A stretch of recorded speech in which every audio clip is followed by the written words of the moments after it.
You guys coming to the clinic? Sweet, He sweet. says, show. I guess I'm here. I'm here. I'm at Louisville. All right, guys. Thanks for coming out. Thanks to Derek for setting this up. For sure. Heartland Disc Golf and Derek. Thanks to Gatekeeper for filming it. Yep. Mainly thanks to you guys for showing up and being here out in this heat, because I know this isn't super fun at the moment. We got this nice tree to hide underneath. Yeah. There's not very many people, so it'll be it'll be short, so it'll be easy to get you guys some information that you're looking for. We're going to sort of start off by asking each of one of you will go down the line. What's one of the big things that maybe you're working on, or that you would like to learn about from us today? And we'll just start on the left side. And it can be pretty much anything. You can think like the way you throw, the way you hold the disc, the way you play the course, anything. So just start. For an idea, what would you like to? Forehand angle control. Forehand angle control, great. Stances. Stances, that's a good one. Just distance. Distance. Working on more speed with the putt.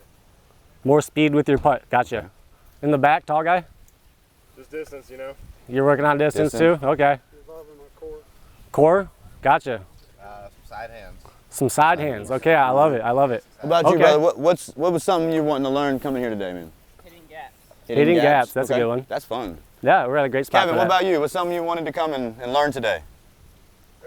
Everything. Damn, that's a lot of He asking, says, I'm just paying attention in general. Just paying attention. Cool beans, man. Yeah, That's a lot of good stuff there. A lot of stuff that is pretty basic that'll help towards like gaining your game in general. Is what do you think? Is start at the core. Yeah, I mean, we had stance. We had stance. We had sidearms. We had angle control. Distance. It's all that comes Distance. in. Okay, so we can kind of just we'll just work our way up more or less, and just talk about all those things.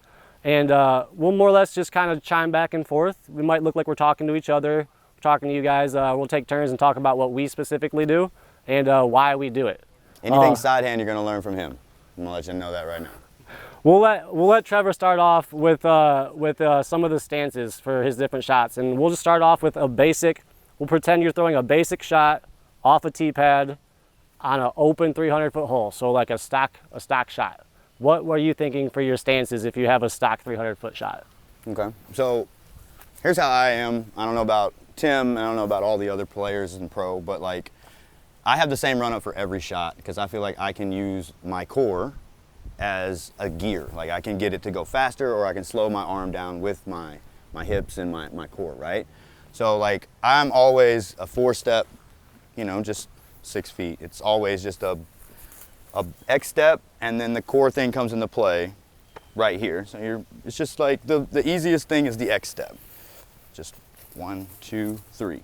I can get 500 feet of distance, and I can throw super easy 200-foot up shots with my breakers or with my riffs or with my zones if I throw the zone or anything like that. So you're not really super changing? Not at all. I don't really change anything because I think fluidity and consistency in a run-up is really how you can be accurate when you're throwing your frisbees or your discs. So, what about you?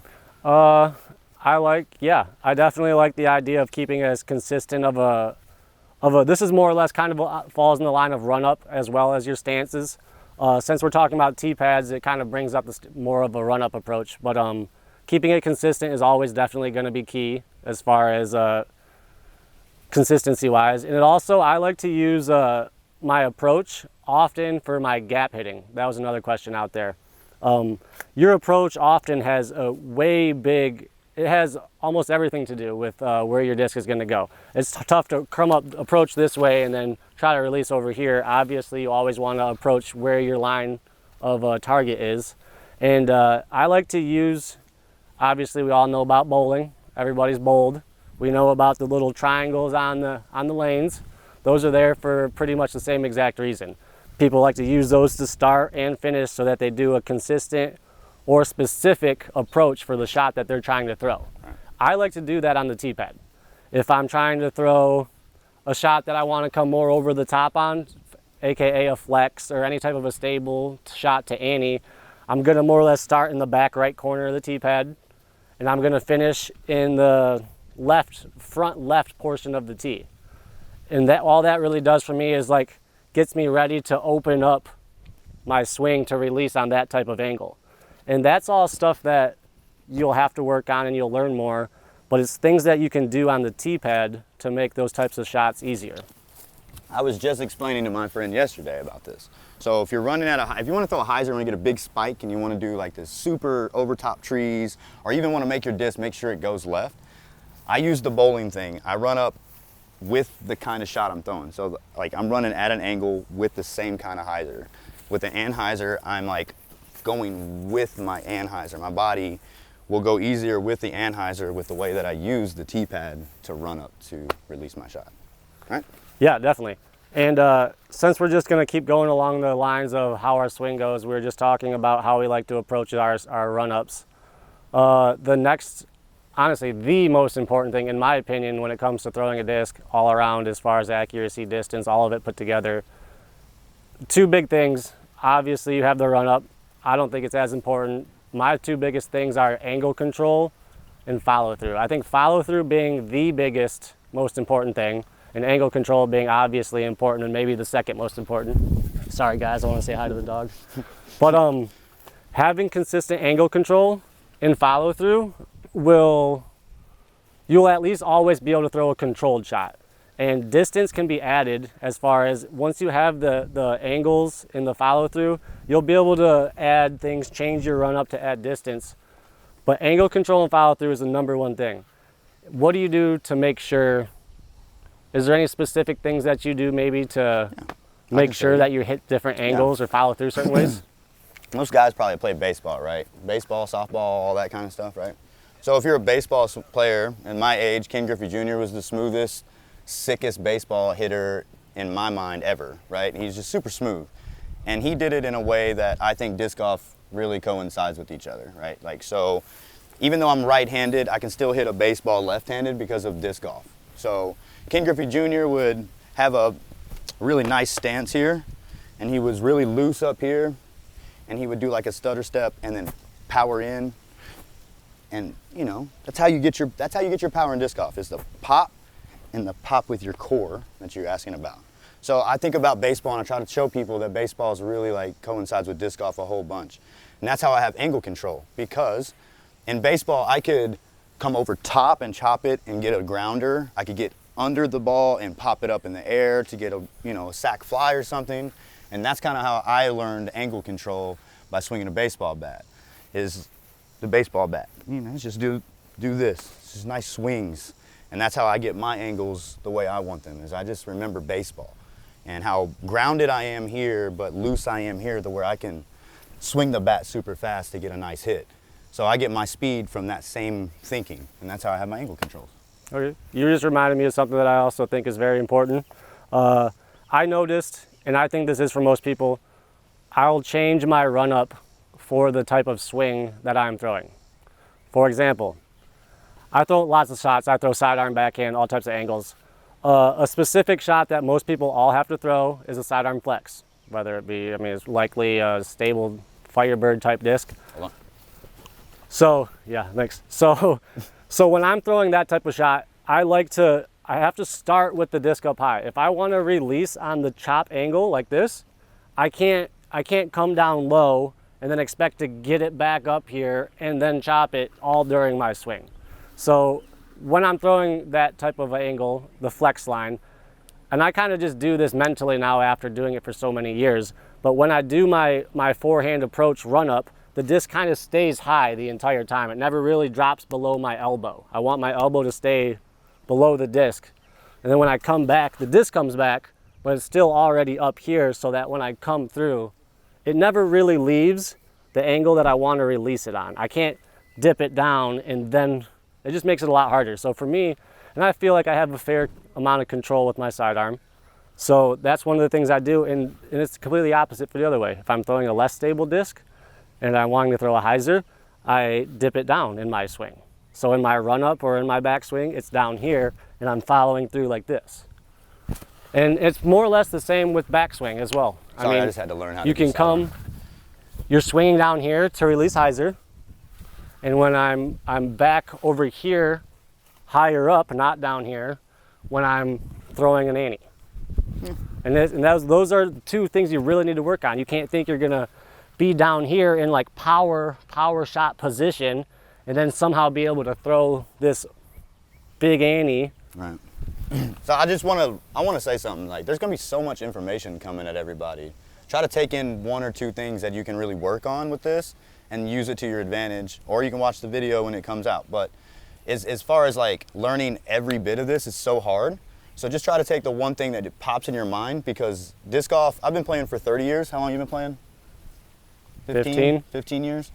You still learn every time, right? Every course? Oh yeah. You learn every time you get out there and play. So take the one thing that you can retain and use it and work on it, right? Not only that, I learn things and then I completely forget them and then I learn them again. Yeah, right.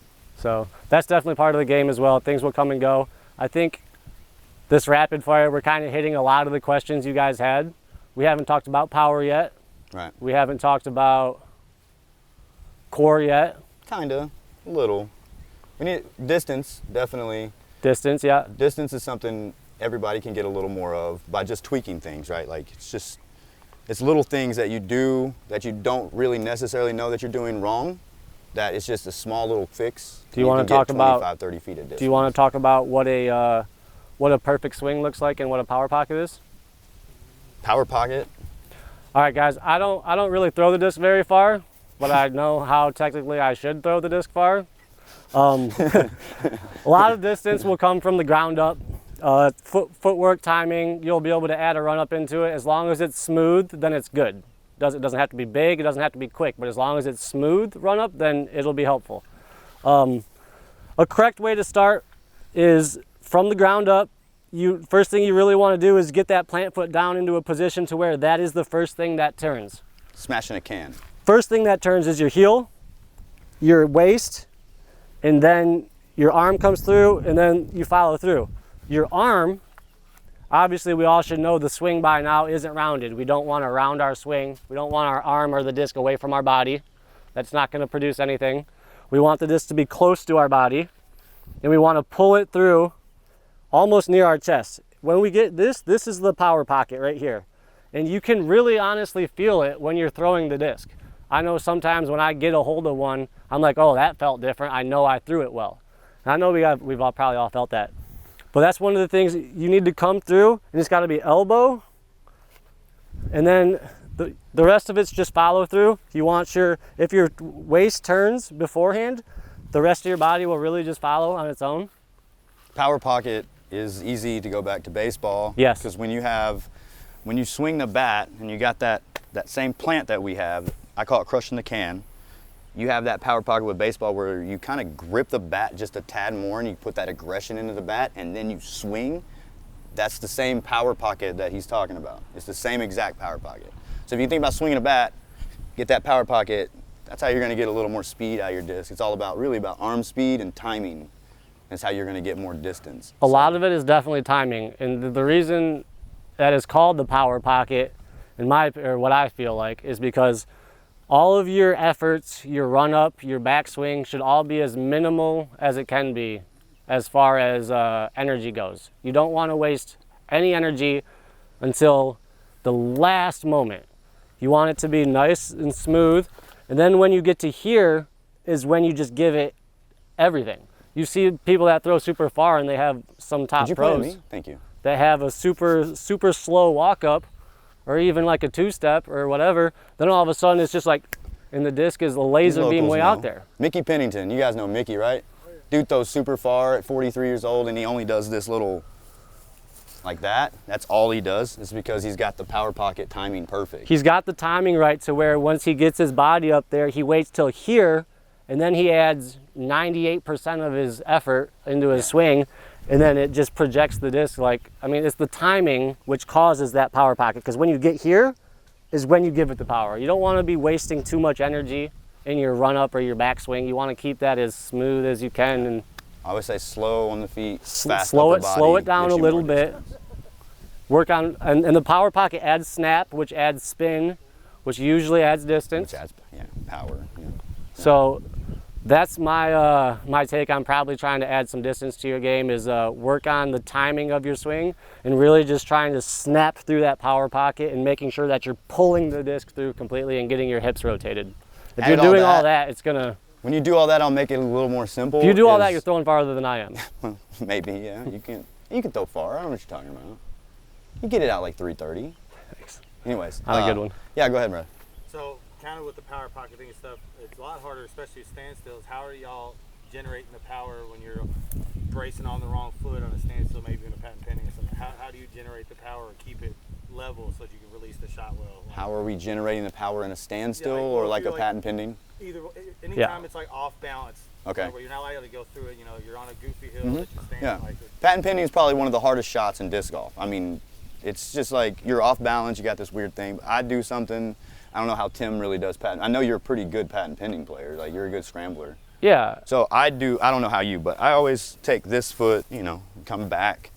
And then I like to make sure that the knees, like you get power from your knees in a putt or in a lot of things. So I like to make sure that I'm very planted on this foot and I kind of got my tippy toes. And I like to like use this as my power from here to here. But I like to fan grip it. And because like if you power grip that shot, you can spray it so many places. So I like to fan grip it and try to just be super smooth with that shot. You're not trying to get like a lot of distance out of it. So as long as you're super smooth and accurate coming from the patent pending, you just got to find your angle control on that. Because it's a very tough shot. Like watch Barry Schultz old school videos. He's probably one of the best patent pending players they are. I mean, this guy right here, John Willis, that dude's a good patent pending player. He can do that really well. Tim can. So I would just kind of watch some people and how they generate their power. But like, that's how I generate mine. I don't know how you would generate your Yeah, power. no, I love how you talked about your little squatting demonstration over there. Whenever I'm in like a tough stance in general and I need to throw a shot from a standstill or a weird position, like you said, from the ground up, you really, really got to make sure above everything you have grip to the ground. You have to have good traction and probably a wide stance to where you are able to have some type of body shift, body movement, because the throws are going to be 90% body and 10% your arm or whatever, a little bit of your wrist also you're going to need to use. I use it all because I can't throw it very hard. And he'll fan grip it, I'll power grip it. I agree the power grip just makes it a little sprayer, makes timing harder, but for me I end up having to do that to get the distance usually when in a standstill.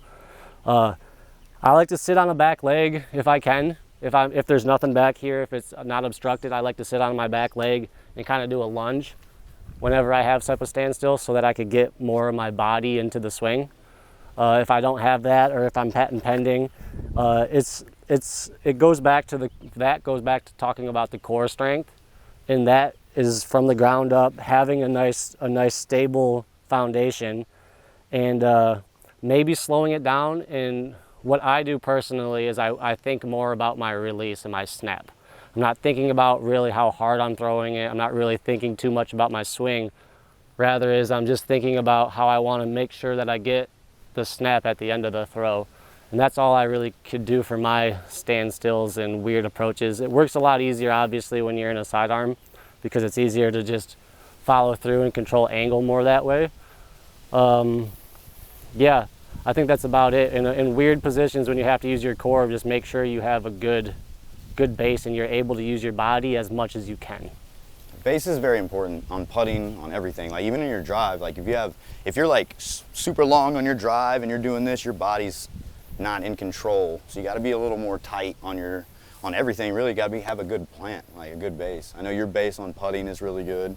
I'm more straddle, so like you ain't moving me, you know. So yeah, it's always about a good base on pretty much all the shots in disc golf. That's a big thing for me, anyway. So, any other questions or anything? Go ahead.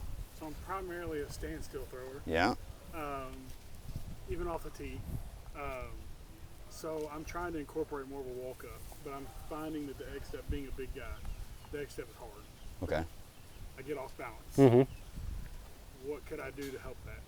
Or could I incorporate a shuffle? I don't. Yeah. What can you do? There's lots of things you could do. The X step is nice. The question and the mic cut that. Oh yeah, about that. No.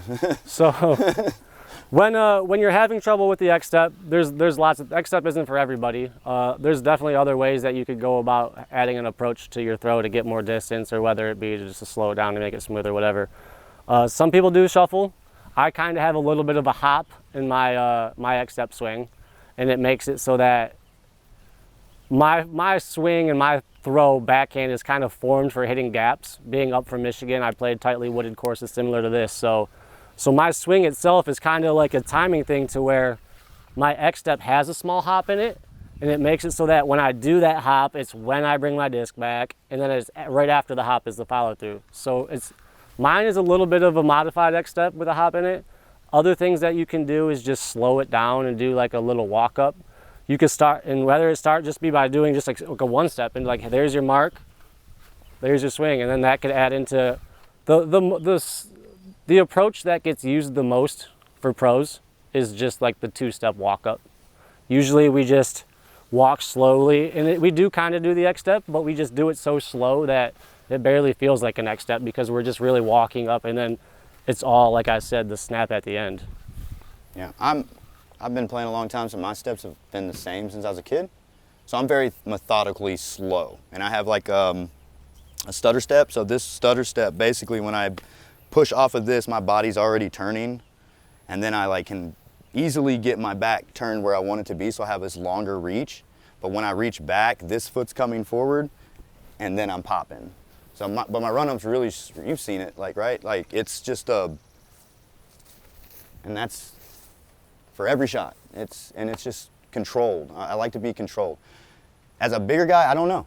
I think you should probably just, like you said, work in this little one, like two-step, 1, 2, and try to get your body in motion so you can work on that next step that comes before it. But you crush, standstills. It's ridiculous, dude. So I think when you do incorporate this X step, and it's just be methodically slow, right? So you can get your body into the shot, and then you'll probably get a lot more distance right now, because I watch you throw 400-foot standstills, So I think you can get a lot more distance just by learning an X step. So, and it's just being like learning it and doing it over and over and getting repetitive with it, and then getting the timing and control ready to be unleashing the shots that you want to get more distance out of. Because you want to do it slow, you want to do it slow to the point to where it's not changing your swing that you already have. Because you're throwing this already well with a standstill. You kind of just want to I would do it in a field, and I wouldn't even think about a tee pad, so you don't got to think about where you're planting or what steps you're taking. And I would just kind of stand there and then slowly move until you figure out what feels good to get to that point where you're throwing your standstill. Yeah. That's what I would do. And then just keep doing that in the field until it feels comfortable enough to where, oh wait, I might have found something, I could probably mimic this. You'll feel do it again, then eventually try it on a tee pad. It'll all click, like the timing, everything together, it'll click, and you'll feel it. You'll feel the throw, and you're like, oh my goodness, that felt right. And then you want to just try to redo it every time, and that's where the love of this game happens, right? Like, we find something that we like to do, and then it's just like, well, I want to do it over and over and over and over because that felt really good, So once you find it, dude, it'll pop, and it's just like, click, and it's just, get that X step. Just work on it just work on it a little bit at a time. Put the first step in, try that. Then put the second step in, try that. Timing. Anybody else? No? About it? What about putting? You want to talk about your putt? You want to talk about? I'm a push putter. Tim's a spin putter for the most part. You're like a spusher, kinda. Yeah. I'm a spusher. I kind of go a little bit back and forth, but really, I'm definitely more spin. It's really good to have every putt though, right? So I can show you how I putt. I'm a predominantly straddle putter, and I think it goes back to Kentucky basketball, right? Like my free throw when I played basketball I was grounded here. My legs weren't super spread apart or anything crazy, and I just bend my knees and shoot the basketball. So my putt is the same thing pretty much, except for instead of shooting the basketball, I'm just popping it forward, right? Here, I'll show you. And it's just like tossing a tennis ball to somebody for me. All I do is just push and have a little bit of pop with my wrist, and that's it. So I don't know. Mine's a really simple putt, cool. to be honest. honest. I feel like that little knee bounce thing you do just adds all the power to where you're only thinking about just hitting you're only aiming. It. Yeah, I'm only aiming. Because the free throw for me is the same thing. I always did that, and then the putt is just getting that power to where I can get a good push. Because the push is about how to open your hand, right? Like, I hold the disc like this when I putt, but the only thing that really matters is this. I can take these two off and do the same thing. So it's all about, this is like a rudder for me, like an airplane rudder. I can move it up and down, and I have balance with this, but this is really all I worry about is when it comes out, it's flat, and I just open my hand and it pops the spin a little bit. And that's how I putt. Really simple. I don't do a lot. I don't have like a crazy, you know, I don't know. Like I keep it simple, stupid. That's what I do. That's what I've always done. So that's how I putt, man. I just get a lot of power from my knees. Sometimes I putt like this if there's like a wind or something, but he'll show you how to spin putt a little more. And then my step putt is basically the same thing except for I do this. That's pretty much, I do the same motion, but I'm letting my body just do the work. And that's how I get a little more power. So, but it's the same thing and just. Cool. I don't like putting. I mean, everybody's different, so You're it's a good hard putter, for me to yeah. teach people Yeah, putting. putting's like, we could talk about what we do and how we do it and why we do it, but putting's a little less, like, people can be sufficient with many different putts. Plenty of ways to hold a putter. Everyone holds it a little bit differently. You don't like the B, bro. I don't even think it matters the way you hold it, to be honest, because whatever feels comfortable. Pretty much. Hold it like you hold any other disc. Obviously, fan grip. You're not power gripping your putts. I'm like I said, a more dominant spin putt.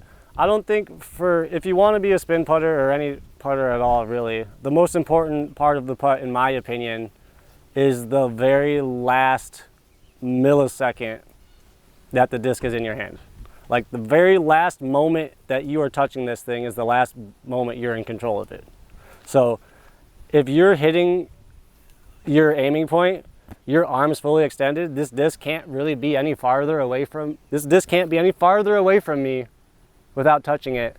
That spot right there is the spot that I really want to focus on. Like that's the most important. The body is stuff that I'll do all the time. It'll all be a little bit different, and it's just to add the power to it. But the spot that you want to hit, your target, is the most. I really like to talk about darts. Darts is a hard game. Not a lot of people play it. But darts, this is how you stand. Maybe like, I'm not a dart player, but they throw like this.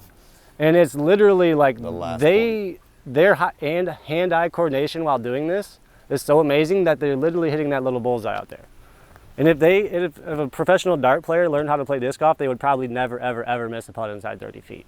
Because they would just do this and it would just go on a straight line like this. If they could use the control to spin the disc, the aim is like that. That's where I get my aim. I like to think about like that. It's obviously a putt. I'm coming up and down instead, but that last moment, the farthest away moment that you have control is your release, and that's what you need to focus on the most. Getting the disc there, I like to try to keep my putter as flat as I can. Doesn't really work out. It ends up hyzering a lot often, but I try to spin it flat, and I use my body to add the power, and it's usually just like a rock off my back foot. And as long as you do that, you lunge forward, you have to think less about your swing and more about that aiming point like I talked about. Yeah, but you're always just, it's the same Yeah, thing with it's mine. the same You're getting thing. your power And the from funny thing is I watch videos of myself putting, and I'll putt 10 times from 30 feet and I'll film it from behind myself and I'll watch the video. And I do the same thing every single time. It's like toe, heel, lift. Right. So when I'm putting, this is what I notice that I do. I'll be this is all my back foot. I'll be on my back foot with my toe, and then as I go to bring it down, I put my heel down, and then I putt and I lift it. So I literally watch this video 10 putts in a row, and I only watch my back foot. And it's just like toe, heel, lift, toe, heel, lift. And it just happens over and over. It's just like a repetitive thing that I do to get my body into my swing to make a more consistent, less arm in the putt. There's two ways I get consistency in my putting is I keep my eye on the ball, essentially on the chain that I'm aiming for. And if I can get it flat, and the way I putt, if I get it flat and I get the power there, it's gonna hit that mark 9 times out of 10. And the other thing, I just forgot, so. Did I remind you? Huh? Did I remind you? No. Okay. Maybe, I don't know. Doesn't really matter. Oh, have a routine, right? Like I have the same routine, he has the same routine. Once you get that routine down and you start feeling that putt come out, that release point that he's talking about, you get that routine and you'll do it every time, and then you'll know exactly where you miss your putt at or miss your shot at every single time. You're gonna know because you do the routine. You do the routine and then like, oh, it's in the basket every time with that routine. But if you can feel the little touch or whatever happened where it came out hyzer, where it came out a little flipped over, you'll know. That's why you see pros get a little frustrated because like they make a 25-foot putt and they just release it just that much different than they usually do. Feels different. It flips over, it hyzers out or whatever, they get frustrated because they know they just barely missed their shot, you know? So that's what I think. Yeah, that's 100% true. Yeah. Any questions? You guys got more? I mean, go ahead, brother. I had a question. I'm 6'7", predominantly throw sidearms. A lot of people tell me that to get more power, you should try to use your arms like whips. Lanky, use them like whips on backhands and forehands. I don't know what that means. I was hoping you guys could help explain. Yeah, we could try to get into that for sure. So, You're a little border sidearm, so. oh, for whips in general, for a whip to work, you have to bring it back to snap it forward, right? And what that is, when you do that to a whip, it comes back, and it literally is coming, like I said with the follow through of the backhand, how you have to pull across, that's what it's doing. It's going from back to forward almost on a straight line. And it's gonna come through starting, for a sidearm, I would say to get the whip, my elbow gets in front of my arm just because it makes it so that sidearms are a little bit harder to get the whip. You can watch Eagle, and when you watch him throwing distance, yes. And what that does is when you get your elbow in front of your hand, it makes it more of a whip. What do you think that would, how you would explain that? Dude, his sidearm's freaky. It's hard to explain, Like, I but ain't gonna lie, he gets low, he gets the disc incredibly far behind himself. It's like his body's not even turning fully when he does it either. It's like And his then- whole arm is just It's crazy. easier to explain in a backhand about what a whip would Yeah, look like. Right. And it's really what I explained earlier as far as going from straight backwards to straight in front of you on like the straightest line that you could possibly produce. You ever whip a towel? You ever spin up a towel and like Yeah. whip it at somebody? That's perfect right That's there. exactly the whip, right? Like, and You can't whip somebody like that. right. You do it gotta like this. Whip it, you know. Same with the sidearm, And it's I just guess. the straight line. That I'm causes just the now whip. like really getting into sidearm after so long of playing. Tim's helping me out and stuff. And like what I've learned is that you don't have to like pull it way back here to get a lot of power or anything. You can just literally stand there and just come here with your body and pop it forward. And that's the whip essentially. It's just not, you're just not doing the full whip, right? So just try to get it down to where like you can lean back like this and just power it through. I think a That's whip, kind of a the whip whippy action. shot is like, in my opinion, less power Yeah. and more form oriented, as to where you're not throwing it super, super hard, but you're throwing it correct and you're snapping it. That's what a whippy, like a It's a whip. good flow. Like it's a, Yeah. you got to be like in the flow, right? Like So Bruce, it also goes back to the timing, yeah. maybe slowing it down and working on getting it more through across your chest and more of a tight snap out of your hand, maybe a tiny bit tighter of a grip. I don't know. I grip my drives pretty like, tight. when it comes with like the whip kind of stuff, like I throw hyzer flips a lot, so it's really a whip action, right? Like I'm taking it from here and I'm popping it like a whip, right? So it gets this like flip up, pop, and it does all this thing. The way that I get it is my body's in flow. It flows like water. Bruce Lee says if you want to like combat fight, you got to flow like water so you can defeat your opponent. I flow like water. I'm not tight. I'm not like super, you know, like this. Everything's a flow. I don't stop. I don't do anything. And that's kind of how I get my whip, is just being completely in a flow. So just try to get the timing and the flow down, and I think you'll like really get your whip going with the way you want it. Sidearm's not my thing, so I really don't know how. He's a really good sidearm, like accurate player. He knows what his angles and stuff. I just try really hard to throw them. Sometimes they work.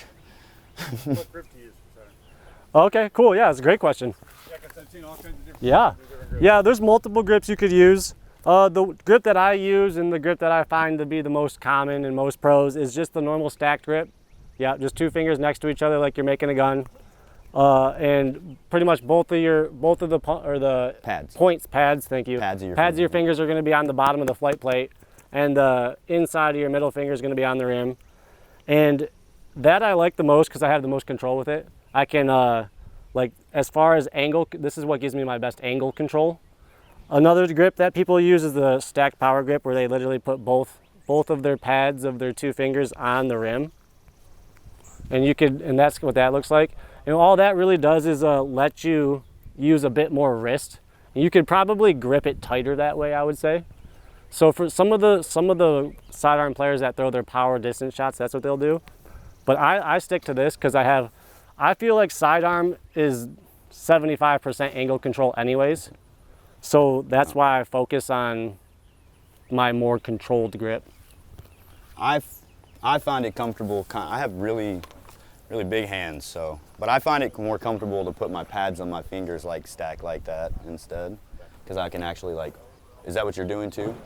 No. No, the reason why I do that, I feel, is like my fingers don't move this way, they move this way. So if I have them stacked like that, Yeah, I see have that. a little bit more control. So that's how I hold my sidearm. My pads are stacked on top of That's each the other. one I just switched to, and it's been helping me. Right, it really helps me just, I don't know, it feels like my fingers move that way a little It's kind easier. of a combine between the two, actually. Yeah. Because you have a little bit more power, but you still have more control. Yeah. Yes, that's to pretty control. cool. I don't throw distance sidearms. I'm only like 300 foot, 250 foot, you know, like, Yeah, and I I feel go really like controlled with that.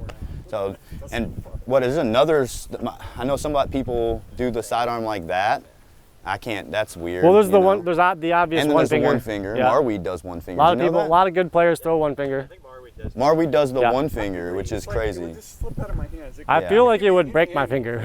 Yeah, I don't understand how he gets control. But, and then the power grip and stuff is, there's like so many different grips with, you know, like discs and stuff. So mine's the most random and most like unique, and not many people do. I do a 2-finger grip, which I feel like I get a lot of spin out of and stuff, but I don't feel like I can control this thing with all these because my hands are so, I mean, dude, I can palm a disc, like, well, most of the time. My hands are so big that I don't feel like I feel like it's just too much on the disc for me and I just can't get it out. So I go to 2-finger grip, but how do you hold it back in? I had the casual power, or no, what would it be called?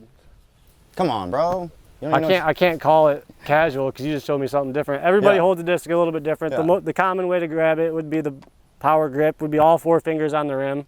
That's how I grab it. I put the disc in my palm here. Obviously you don't want it anything like this. I put it right here underneath my thumb track. That crease here, the line on your hand, that goes there. And then all 4 fingers on the rim.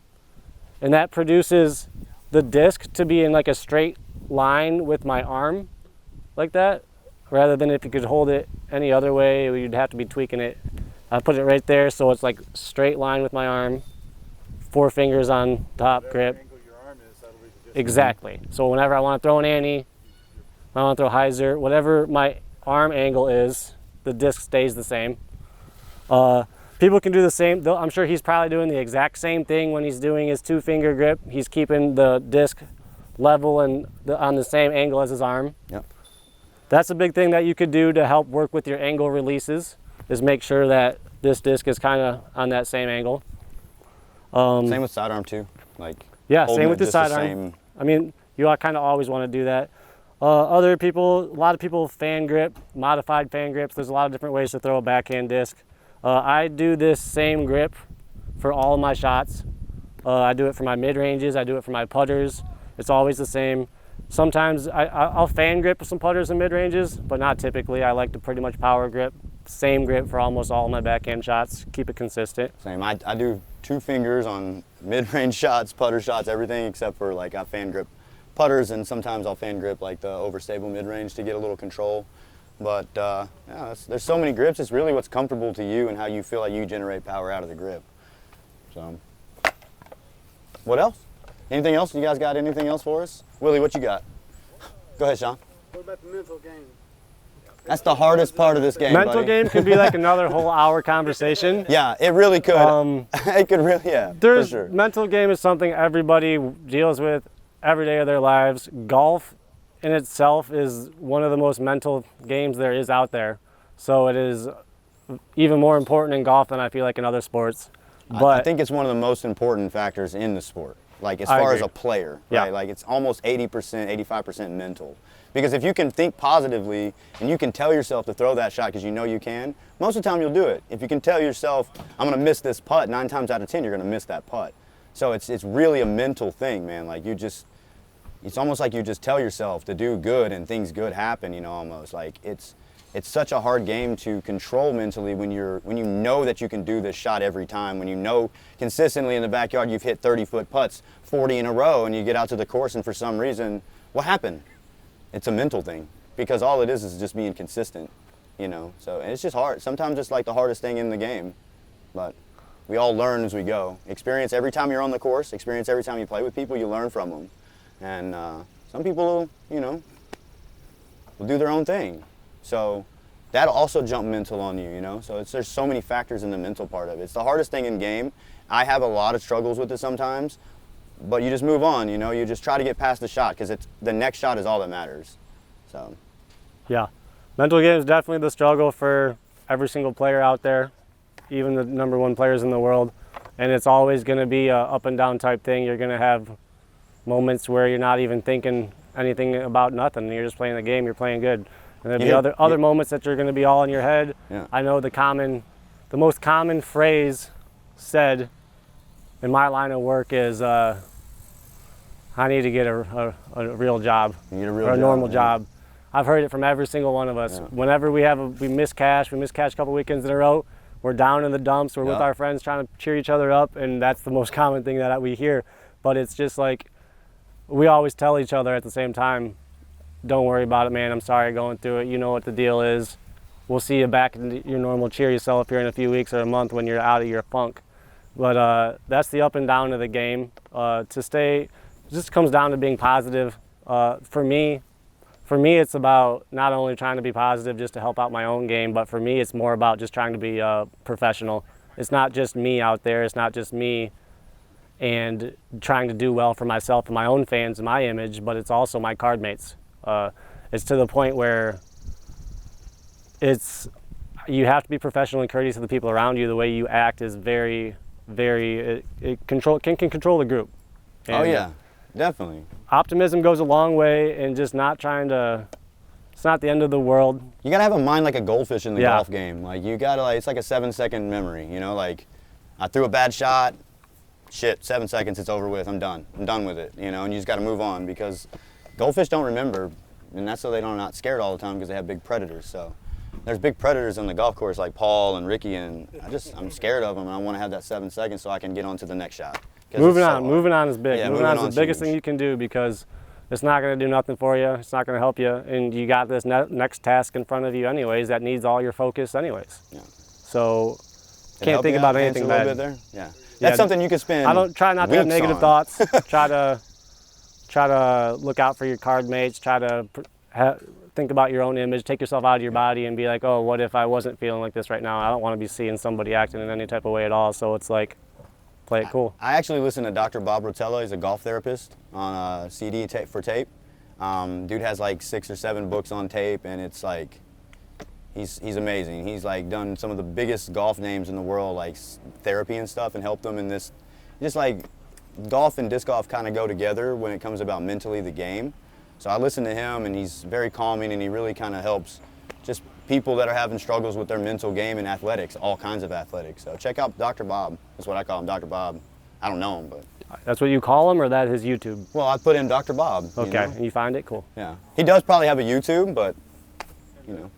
I think it's really more important for us rec players to not get upset on the card. Have fun. We're there for fun. Yeah, for sure. Make it fun for your card mates. Yeah. Of course. Sitting there cursing Yeah. yourself and Yeah. Throwing things down. It's not And as a rec player, you can't really be getting upset with yourself. I'm sure you work a job. You and can make $50 or you can Yeah. make 0. Yeah. you're not a professional. You're doing it for a out good here- time and Yeah. to hang out with friends and have a great time, you know? Like, we still try to have as much fun as we can, but there's a little more on the line, and sometimes it just gets a little Well, stressful, you know? that puts a lot more Yeah, stress on you yeah. guys. But it's super fun still. We're still playing disc golf, you You'd have a know? real job if it wasn't so fun. Yeah, exactly. Probably. I tried that this past season. No, yeah, it's a key. I would say another key thing is just putting things into perspective, just like everything else in life. It takes time, you know. I mean, I've been playing a long time. I'm still learning as I go, mentally, physically, everything. I'm sure he is as well. I'm sure yeah. all the pros learn, and they keep learning every shot, and so. Speaking of learning, doesn't it help to like have lessons? Yeah, for sure. Yeah. Someone to look at your form and help you. Yeah, definitely. It definitely another the biggest way, but honestly, the biggest way to improve. We've all known this forever, is to play with people that are better than you. Yeah.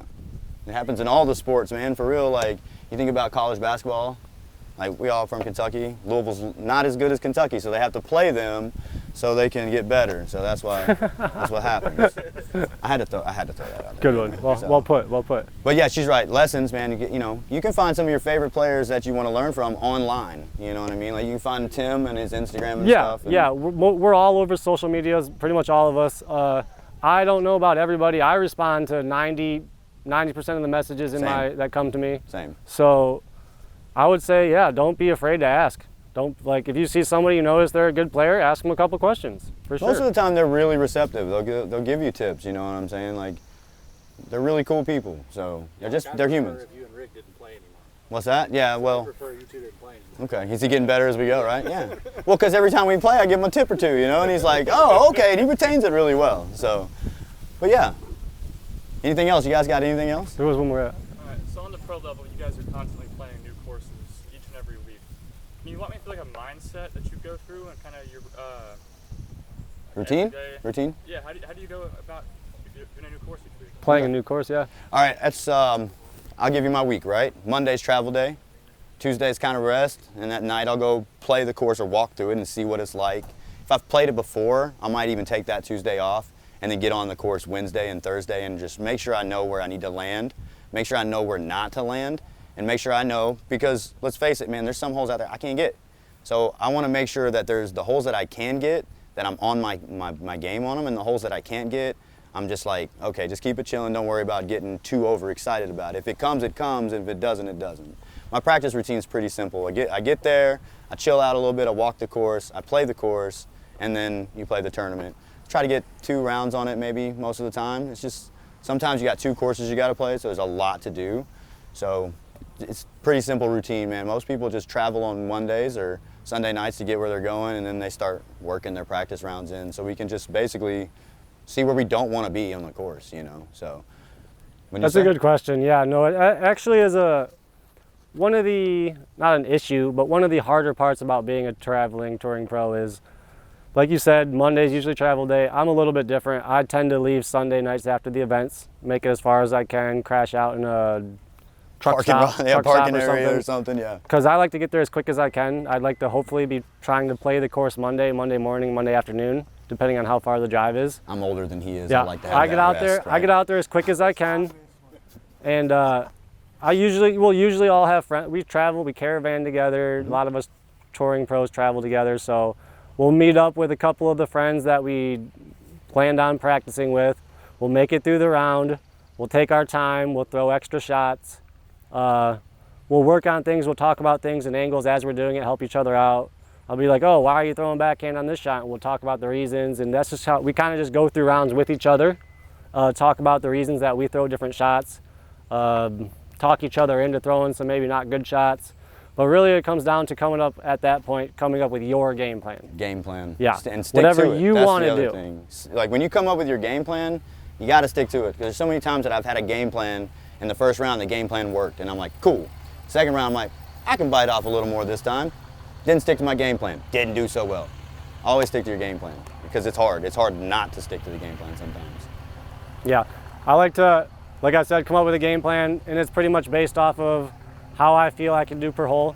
I may decide on however many shots that I'm going to throw, play it safe, play some for par. I usually have it in my head on the tee pad before getting to the hole. I know which holes I'm trying to score and which ones I'm trying to play for par, because nowadays, as these pro tour courses are evolving, the ropes are coming in, the baskets are going back, the tee pads are going back. The courses we are playing are getting extremely harder. It's feeling like these days I find myself getting to the course, practicing it, and realizing that I have to play 5 of the 18 holes for par. Yeah. So I know that going in. So sticking to the game plan is definitely key, especially when I get to that tee pad and the guy in front of me throws it all the way up to near the basket somehow, and I gotta step it from behind him and throw it short. And it's like, not an ego thing, but it's my game plan, and you gotta stick to it. You gotta know your limits in your game as well. Like, if you can't get a 500-foot shot with somebody in front of you don't go for it, because you never know what's gonna happen. It could just make you go just a little off and you could spray it wherever, you know? So sticking to the game plan is huge. Anything else? You guys got anything else? Of course, like Idlewild, that's next week. If that was the first time that anybody had ever played it, what's the average number of times you think most pros play it before Friday or Saturday? So it depends on the pro, right? Some pros will get there Sunday night, So Monday, yeah, practice courses, every day. The amount of practice rounds we get in on courses when we travel would, like you said, depends on how quick we get there. But Some people some people go in blind. some of the younger kids Crazy. will get out there and play Monday, Tuesday, Wednesday, Thursday, Yeah. and the tournament starts Friday. So they'll get that, and they might even get Two multiple rounds rounds in per day. So it's definitely different for everybody. For me, I try to, as often as possible, never play the day before the event. I try to take if it starts on Friday, I'm trying to not play Thursday. So hopefully I got there Monday and was able to play Monday, Tuesday, Wednesday. But I try to at least take off the day before the event. Other than that, it's just getting in as many rounds as we possibly can.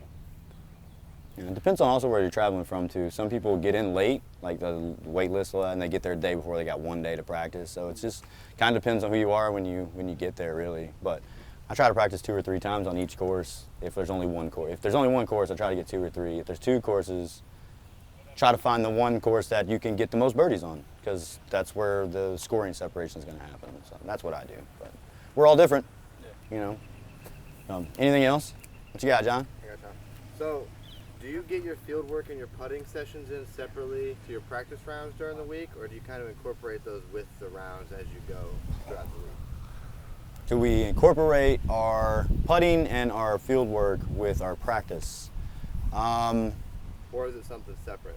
So for me, I guess it's because I don't do much field work. I do more putting, and I'll do it with like friends like Tim. We'll make some putting games up, and like he has a different putting style, so he'll make me spin putt, I'll make him step putt, and we got friends that do that. But as far as field work goes, I usually throw 3 or 4 shots on that hole when I'm practicing and then try to get my line down. That's kind of where my field work comes in. But good question though, man. Great question. Yeah. My answer to that question is I do them separately. If I'm going to the course, I'm either going there to try to make some money or to try to practice. And if I'm going to the field, I'm going there to throw. I like to find certain fields. Everybody's got probably their field that they like to throw in, the nearest one to their house, the biggest one, whatever. I'll go to the field, I'll have my extra bag of discs, extra drivers, and that's all I'll do. And I'll stand at that field for an hour, 2 hours, and I'll only throw those discs, and then I'm gonna go home and I'm gonna relax. And when I do my putting sessions, it's kind of the exact same. Whether I'm doing it in my backyard or whether I go up to the local course, I like to really putt on specific greens. Something I do while I tour is the night before or the 2 nights prior to the start of the event, I'll typically be out on the course that we're playing. I'll wander to about 2 or 3 different greens, and I'll putt at each of those greens for about 30 to 40 minutes. And at that point, I'm probably getting in my car and I'm going home. So I kind of separate all 3 of those things for my practice. And during practice rounds, I do like to putt with 2 or 3 putters from the spot that I'm putting from. Like you just kind of get your repetition down. I think you putt with 2 every time we're practicing on That's the something we course. all like to do when we get our practice rounds in. We're playing, we take 2 or 3 putters to our lie. We'll putt them both. It's just getting more putting and practice Getting more putting in, getting more reps. in. So, that was a great question, dude. I would never thought of that because I don't do field work. So. Yeah, I heard you say that. I think field work is kind of important. It is important. Not only for working on, it'll make sure you have a consistent swing with your drivers or whatever you're practicing with. And it's honestly also a really good way to like learn new discs, stuff like that. I'm always trying to maybe fill a slot in my bag or just find a disc that might fly a little farther. So lots of field work is when I get like lots of discs I want to try out or try to fill a new slot in the bag. All right. You should do more field work. I probably should, but I do it when I get new Frisbees, right? Like, I'll throw them. Maybe I'll start doing it. Maybe you talk me into it. Thanks, Johnny boy. You guys got anything else for us? No? Cool. Everybody playing this weekend? Yep. You're not. You're playing. Everybody's playing? Sweet. Well, good luck to everybody. Yeah. I mean, it's kind of hard to take these tips and just throw them right into your game. Hopefully you were able to pick up something Hopefully we'll be able to that pick up maybe a hit little along bit. the lines of each of your questions is something you could try to work on when you go practice next time. Right. Thank you guys for coming. Thanks for the time. Yeah, no worries. Yep. So you can follow both of us on Instagram and Facebook and all that stuff, and you can, hit us up. And I'm sure he does clinics in Michigan here and there. I'll do clinics here and there when I'm home here in Kentucky. So Yeah, feel free. I like to respond to people, answer questions. Any way I can help, I'm always willing to do so. You guys are the reason we're out here. You guys help us with your support, and we appreciate that. For sure. If you're not playing this weekend, hopefully we'll see you out here walking around with some of the top cards.